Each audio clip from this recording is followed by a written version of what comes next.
मसीह यीशु के कादर अजीम नाम में आप सबकी सलामती हो। मैं इवेंजलिस्ट मारिया यूसुफ कनाडा से आपको हमारे हर रोज की बाइबल रीडिंग के प्रोग्राम में खुशामदीद कहती हूँ। खुदावंद के कलाम में से हम आज शुरू करेंगे मुकद्दस मत्ती रसूल की मार्फत लिखी गई अंजील, उसके पहले बाब से हम अपनी डेली बाइबल रीडिंग का आगाज करेंगे और हर रोज जो है हम एक नया चैप्टर पढ़ा करेंगे खुदावंद के कलाम में से। खुदावंद के कलाम में से मुकद्दस मत्ती रसूल की मार्फत लिखी गई अंजील, उसका पहला बाब, उसमें यूँ लिखा है, यस्सु मसीह इब्ने दाऊद इब्ने इब्राहिम का नसबनामा।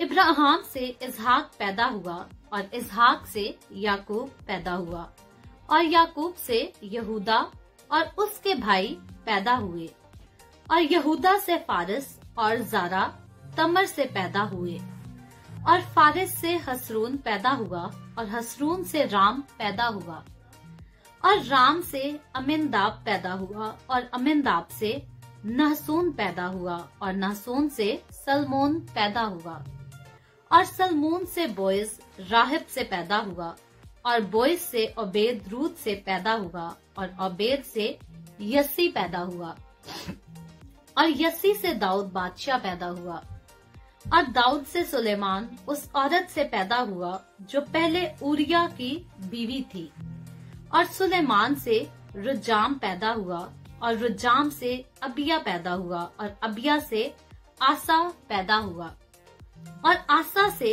यहुस्फत पैदा हुआ और यहुस्फत से योराम पैदा हुआ और योराम से उजिया पैदा हुआ और उजिया से योताम पैदा हुआ और योताम से आखिस पैदा हुआ और आखिस से हिस्किया पैदा हुआ और हिस्किया से मुनस्सी पैदा हुआ और मुनस्सी से अम्मून पैदा हुआ और अम्मून से यूसिया पैदा हुआ और गिरफ्तार होकर बाबुल जाने के जमाना में यूसिया से यकुनिया और उसके भाई पैदा हुए और गिरफ्तार होकर बाबुल जाने के बाद यकुनिया से सियालतीएल पैदा हुआ और सियालतीएल से रुबाबुल पैदा हुआ और जुरबाबुल से अबीहूद पैदा हुआ और अबीहूद से इलियाकीम पैदा हुआ और इलियाकीम से आजूर पैदा हुआ और आजूर से सदूक पैदा हुआ और सदूक से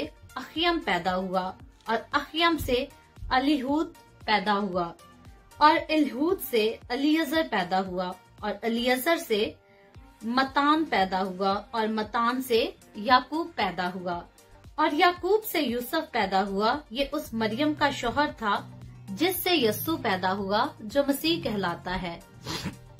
बस पुश्तें इब्राहिम से दाऊद तक 14 पुश्तें हुई और दाऊद से लेकर गिरफ्तार होकर बाबुल जाने तक 14 पुश्तें और गिरफ्तार होकर बाबुल जाने से लेकर मसीह तक 14 पुश्तें हुई। अब यस्सु मसीह की पैदाइश इस तरह हुई कि जब उसकी माँ मरियम की मंगनी यूसुफ के साथ हो गई तो उनके इकट्ठे होने से पहले वो रूहुल कुद्स की कुदरत से हामला पाई गई। बस उसके शौहर यूसुफ ने, जो रास्तबाज था और उसे बदनाम करना नहीं चाहता था, उसे चुपके से छोड़ देने का इरादा किया।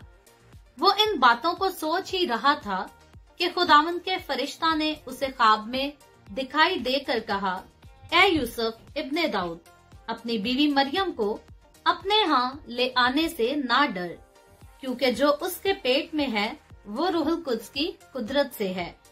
उसके बेटा होगा और तू उसका नाम यस्सु रखना, क्योंकि वही अपने लोगों को उनके गुनाहों से नजात देगा। ये सब कुछ इसलिए हुआ कि जो खुदावंद ने नबी की मार्फत कहा था वो पूरा हो कि देखो एक कंवारी हामला होगी और बेटा जनेगी और उसका नाम इमैनुएल रखेंगे, जिसका तर्जुमा है खुदा हमारे साथ। बस यूसुफ ने नींद से जागकर वैसा ही किया जैसा खुदावंद के फरिश्ता ने उसे हुक्म दिया था और अपनी बीवी को अपने यहाँ ले आया और उसको ना जाना जब तक उसके बेटा ना हुआ और उसका नाम यस्सु रखा। खुदावंद के पाक कलाम पढ़े और सुने जाने पर खुदावंद की बरकत हो, खुदावंद का शुक्र हो। आए हम सब अपने सरों को खुदावंद की हुजूरी में झुकाएंगे और दुआ करेंगे और अगर आपके पास कोई प्रेयर रिक्वेस्ट है तो आप नीचे कमेंट में लिख सकते हैं। Hallelujah hallelujah. प्यार से भरे जिंदा आसमानी बाप, मैं तेरा शुक्र करती हूँ इस वक्त के लिए जो तूने हमें बख्शा। खुदावंद के हम तेरे पाक कलाम को पढ़कर इससे बरकत हासिल कर सके हैं। बाप आसमानी, इस वक्त मेरे साथ जितने लोग ऑनलाइन आए हैं तो इन तमाम लोगों पर अपना हाथ बढ़ा, अपने कलाम के वसीला से अपने लोगों को बरकत दे, इनके घरानों को बरकत दे। तो अपने लोगों के रोटी पानी में, कारोबार में कसरत से बरकत को उंडेल। सारी टीम को है बाप आसमानी तेरे हाथों में देती हूँ, जिसके जरिया से खुदावंद खुदा बेशुमार खादिम आकर दिन रात तेरी अंजील की मनादी करते हैं। खुदावंद, तो इस टीवी को ब्लेस कर, इस चैनल को ब्लेस कर और इस खिदमत को बरकत दे, ताकि खुदावंद जब तक तू वापस अपनी कलीसिया को लेने आ नहीं जाता, ये खिदमत कायम रहे, ये सारी टीम कायम रहे तेरी हजूरी में, तेरे जलाल, तेरी गवाही के लिए कसरत से इस्तेमाल होती रहे। जितने लोगों ने बाप आसमानी इस वीडियो के नीचे कमेंट्स में अपनी दरखास्तें लिखी हैं, मैं तेरे लोगों की तमाम दरखास्तों को तेरे आगे पेश करती हूँ। यीशु के नाम में तमाम तरह की बीमारियों से, दुखों, तकलीफों, परेशानियों से आजाद कर अपने लोगों को बरकत दे, अपनी हजूरी में बढ़ा। तेरे तमाम कादमों को, मुकद्दसीन को, पाकलीसियों को, परस्तारों को तेरी हजूरी में याद करती हूँ। हर एक पर अपना हाथ बढ़ा, सबको बरकत दे, अपनी पनाह मिले, अपने जलाल, अपनी गवाही के लिए सबको कसरत से इस्तेमाल कर। इसराइल पर तेरी बरकत, तेरी सलामती हो और हम सब पर भी तेरी बरकत और सलामती हमेशा होती रहे। मसीह यीशु के नाम में ये दुआ मांगते हैं, आमीन आमीन। खुदावंद आप सबको बहुत बरकत दे। मेरे साथ हर रोज ऑनलाइन आकर खुदावंद के कलाम को सुनने के लिए आपका बहुत ज्यादा शुक्रिया। इस कलाम को जगह जगह शेयर करते रहें ताकि हम सबके वसीला से अंजील की मनादी कसरत से हो सके। आमीन।